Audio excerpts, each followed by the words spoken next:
Welcome to the Practice Podcast, a show created by lawyers to help lawyers in life and business without all the complicated lawyer language. Let's welcome Bast Amron founders and your hosts, Jeff Bast and Brett Amron. Hi, Brett. Hey, Jeff. Hi, Nelson. So we are recording this on a Wednesday. There's a storm outside, basically, but we are safe and sound. Brett, I know we've been observing, and we've talked about this on other episodes of the podcast, an influx in South Florida. People moving here, but also law firms. And lots of national firms that offer a different product maybe than we offer. It's they're more full service. And that's something you and I have talked about over the years. We've talked to other firms. Some big firms have approached us over the years. Obviously, we haven't made that type of move, but what do you think? Is it better to have a specialization like we do, or better to generalize? Well, I don't know if it's, we can't sit here and say better. I think it's a decision that lawyers and owners of practices, right, have to make. There are pros and cons all around, and we can work through those. I think we have to take a step back, though, for a minute and just talk about the landscape, at least here, right, in Miami and South Florida. And that is, as you said, and we've talked about, is that firms are coming down, opening offices in different ways, right? Some are bringing some partners down from different cities. Right. They came down during the pandemic. Right. And they've just now, right, they're staying and they're opening an office. And then they're adding, over time. Some are opening offices with a lateral move from another, one or two or a practice group, just, a lateral move. And then you have some that are opening offices by acquiring an entire office. Yeah, an entire office. A practice group, right? Right. And so, that all ends up with, a large firm having a presence here. And so even that presence can mean a lot of different things. Yeah, exactly. It could be one practice group. It could be multiple practice groups. But when you join a large firm, you have, and we've heard this, the pitch, and it's certainly true, which is you have access to resources, right? You have access to resources in your office by the fact that you have other lawyers in different practice areas, and you have resources in other offices throughout either the country or in some cases internationally, right? Sure. And so there's some benefits for sure to that, depending on your particular practice, right? Yeah, and the nature of your business. And then you've got boutique firms or small firms where you've got people that do different. They have a bunch of different practice areas. They're not necessarily quote unquote full service, but they have a bunch of different practice areas. And then you have boutiques, kind of like ours, which are really focused in a particular area. Right. Right. And, we like to say staying in our lane. Right. And we've made a conscious choice of that. We do two things: insolvency and litigation. And our view is we do those two things and we do them well.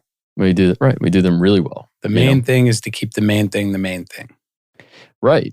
And so the question then is, right, if do you stick around? Do you stay with what has gotten you to where you are, or do you decide to change course and go full service? What are the pros and cons to both? Well, I think first of all, it's practice. I think it's probably geographically specific too, but it's certainly practice specific. Some practices require, a bigger platform. If your clients are all Fortune 500 companies, you may need a big firm. But if you do, for example, M&A, mergers and acquisitions, you really are going to need a team of lawyers with different skill sets.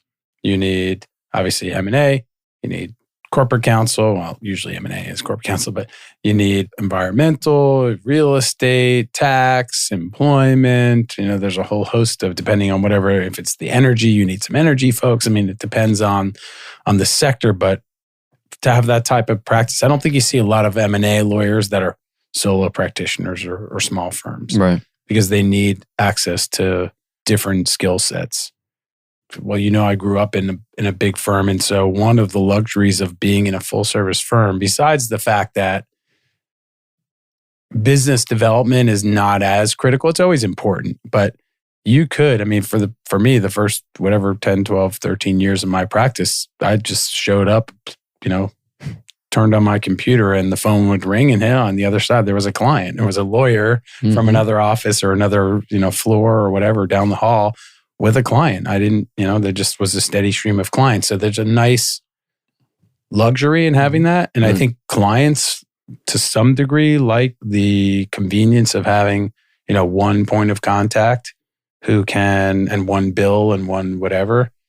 I think the difference is when you're in a small firm or a single practice firm like ours, we assemble that team with our network. And so, we have transactional folks. When our clients have a need, we still are. We still like to be the single point of contact.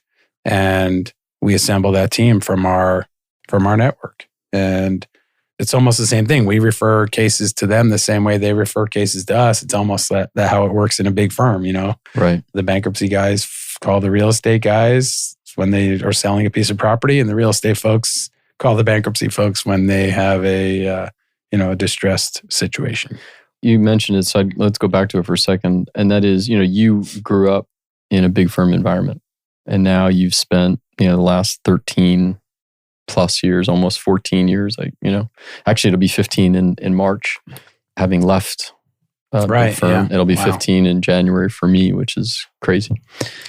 What do you see in terms of sort of the biggest differences, having access to, the full service in-house versus now being, really a niche practice, staying in the lane, right? A niche practice, but having sort of to outreach to, gain access to other areas. Yeah. I mean, there's so many components to that. I would say right off the bat, maybe the top one is, conflicts. Conflicts in a big firm with multiple practice areas, particularly institutional lending, creates problems for insolvency practitioners. If you represent a large, international bank, they're going to be in a lot of cases. And so if your firm does some slice of business for them, that could preclude you from participating in many cases in which they're involved. So conflicts are an issue that, jumps out. It's certainly convenient when you have a client who asks a question that requires expertise on FDA law that that you can search your firm's intranet and say, who has expertise? And you find that person immediately. So right now, when we have a client ask that question, we just do that externally instead of internally. I don't view it as that inconvenient. I mean, yeah, there's the additional hurdle of that lawyer now has to run a conflict check and, get retained, et cetera. But, that's to me a burden that is not too great. And it also allows us lawyers thrive on referrals. We refer cases to each other. Most clients don't have a great understanding of lawyers' expertise. They just know the lawyers they like and trust. Right. And I like to think we are that lawyer for a lot of clients, that I think they know what we do, but I don't care if they don't know what they do. I'd rather them just call me and say, do you do this? And if I don't, we'll find them. Right. We'll find that person. We have a vast network, through various channels in South Florida and, across the country. But it's certainly appealing. I think it's a little easier as a lawyer to be in a full service firm because then you have, the network has already been assembled for you. Sure. I mean, you don't have to go about and assemble your network for you. It's done for you, for sure. That's clearly a pro. The cons, you talked about the conflict check and all that stuff. To me, I guess I would equate kind of who we are and niche sort of, practice and focus practice is, if you have a heart condition, you're going to go to who? To a specialist. Yeah. Like you may love, you're going to go to a cardiologist. You may love your general practitioner, right? Your doctor that you go to for your annuals, your checkups, if you're not feeling well, like, and you love and trust your general doctor. But if you have a particular issue, you're going to want to go to a cardiologist, let's say for the heart, because the cardiologist that's all they do. And they're going to focus on, that issue and they've seen that issue in all likelihood, how many times? Right. As opposed to, the general doctor who, may have read about it, maybe see it, but doesn't focus on that. So that's how I kind of look at it. And again, it's specific to practice areas. I mean, for sure. Yeah. I mean, to stay with that analogy, I agree with it entirely. At the same time, I wouldn't want my general practitioner to say, hey, you need a cardiologist, good luck. I'd want to know, hey, do you know a cardiologist? Will you talk to that person and explain my issue and make sure they're, take my insurance and whatever it is. Right. Like I want my general practitioner to be my legal, my medical manager. Right. And I think, that's a service that goes overlooked by a lot of lawyers. And I think bigger firms are better at doing that. Right. But I think, I encountered it from time to time in big firms. We would see in the bankruptcy example, we would see a big case file and then we would see our client, a firm client, appear with other counsel. And we're like, hey, what the heck? Why didn't anyone call us? And then you learn that an attorney in another office didn't even know you exist, And so that was to me, one of the big jobs, especially when I moved from one firm to the other, was go out and make yourself known within the firm. Make sure people know you're there. And it's really not that much different from what we do now. Right. In our networks, we want to make sure people know who we are, where we are, how to reach us, what we do. You made another point and I lost it. But at the same time, I also I always am impressed by lawyers who graduate from law school and hang a shingle, open their own practice and they just general practice. We call it door law, whatever comes through the door. Yeah, for sure. But I think that's impressive because they have to develop a vast skill set and hopefully they specialize in some respect. But like you said, it's hard to be expert in a lot of different areas. I mean, what we do is such an evolving.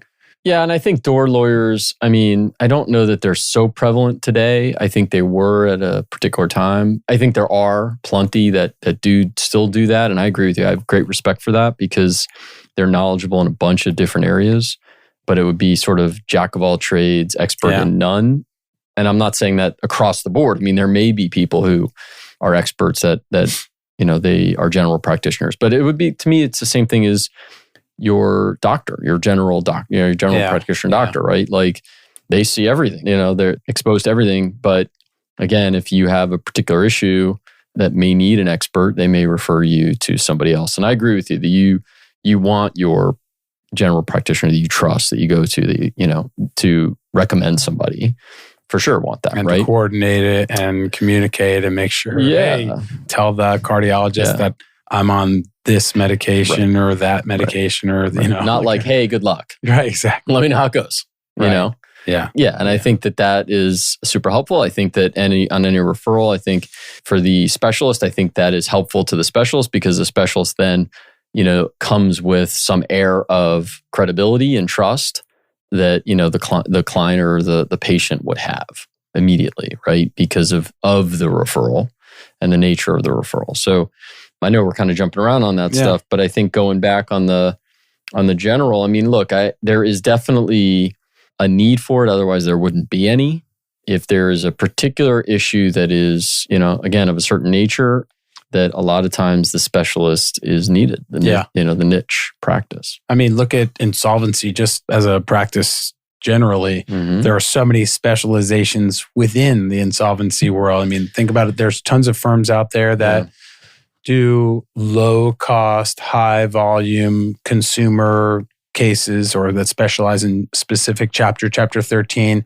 We're not set up to do that. We don't, have the, it's just a different product. But that service, a lot of people might, scoff at that and say, oh, it's just a lower class of service. It's really not. Those lawyers can, first of all, live a successful life, but they can also help a lot of people that many of whom would not be able to otherwise afford this service. Right. And so, well, one could argue that they are, right? They are, like you said, I think you said it, that they are expert, right? They become expert. Yeah, for sure. In chapter 13, we know lawyers, that's all they do. Yeah. Chapter 13. And they go to court and they have 40 cases on the docket. Right, every day. We can't do it because we have one or two and it's just not, there's no way to make it feasible. And then there's lawyers that all they do is chapter 7. right? They just file Chapter 7, sometimes not even for just for individuals, consumers, right? There are, larger firms that they're mostly, if not always, on the debtor side. If they file only Chapter 11s or Chapter 7s or, representing companies or individuals of high net worth. And then there's firms that all they do is represent bankruptcy trustees or fiduciaries, receivers, assignees. It's kind of a lot of our practice, although we kind of do, a bunch of different areas in the insolvency component. But then there's firms that all they do is committee work. Yeah. Or creditor work, creditors' rights, you hear that too. So, like you said, bankruptcy, because of the nature of what it is, lends itself to having different areas and niche. And I think most of those are not exclusive. So, we do fiduciary and insolvency litigation, but we would also do a debtor case or a creditors committee case or whatever, trust, we do a lot of different things. And I think I was trying to think of if there's any practice. The only one I could think of off the top of my head is labor and employment. Some of those lawyers are only corporate side and some are only employment side. Sure.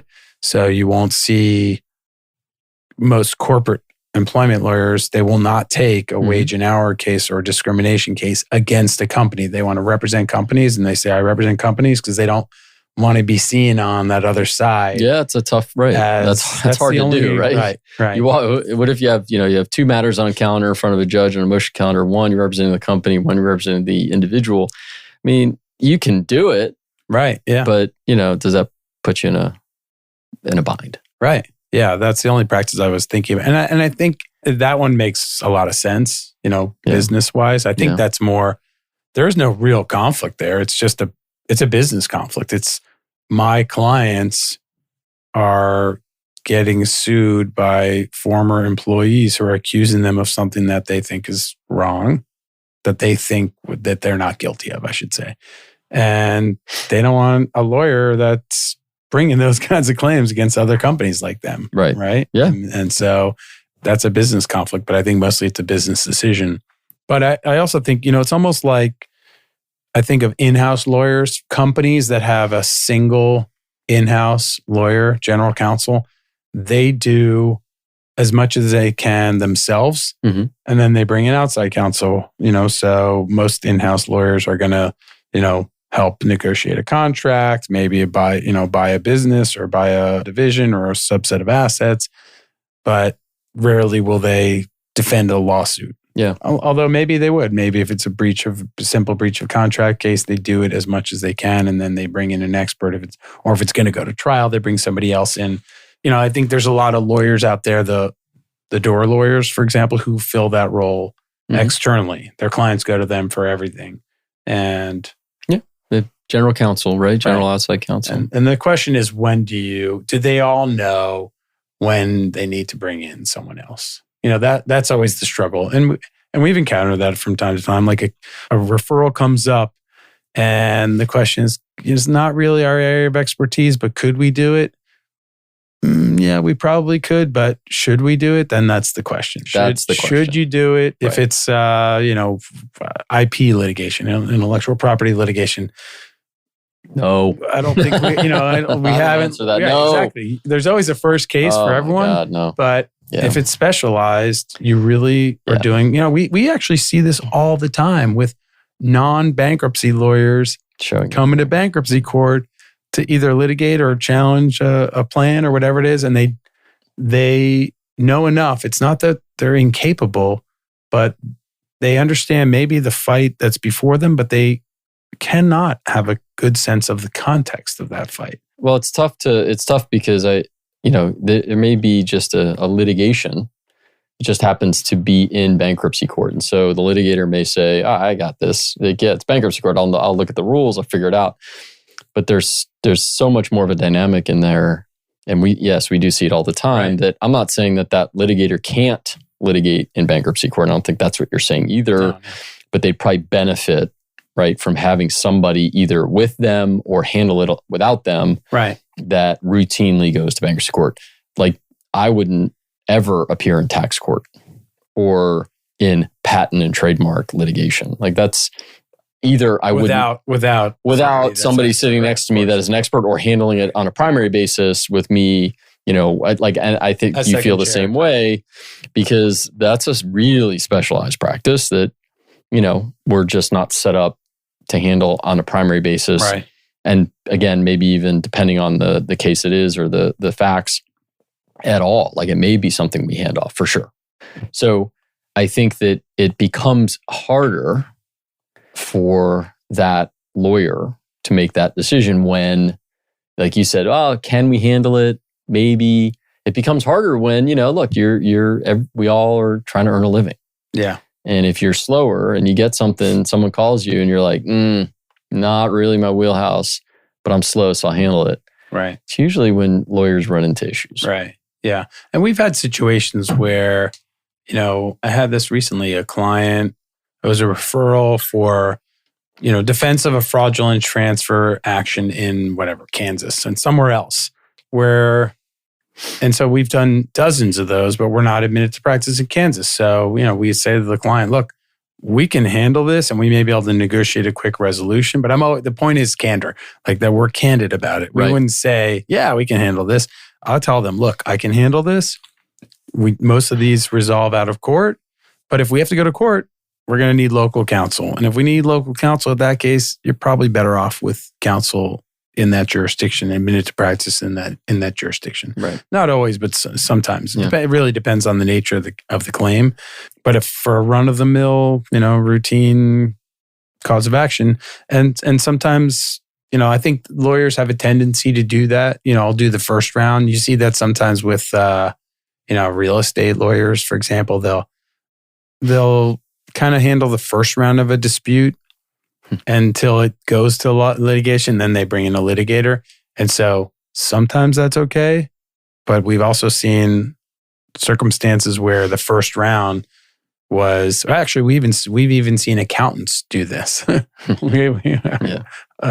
One circumstance comes to mind where the accountants may have handled the first round of a dispute and trying to settle it, trying to resolve an issue, and made a boo-boo. Yeah. I think we've kind of beaten that topic.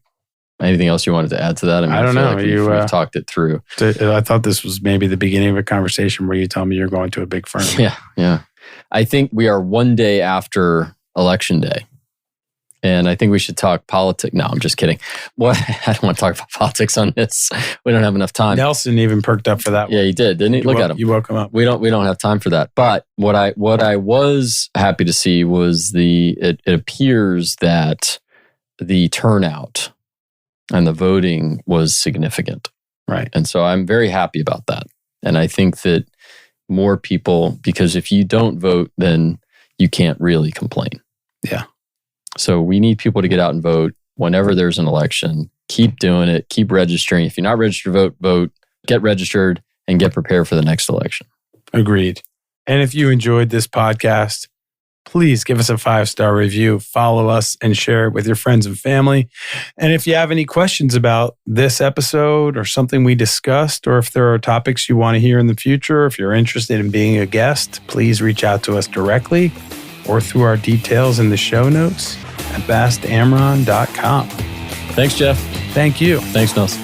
Thank you, Nelson. Stay dry. For more information on this show and other resources, visit bastamron.com and connect with us on LinkedIn, Facebook, and Instagram at bastamron.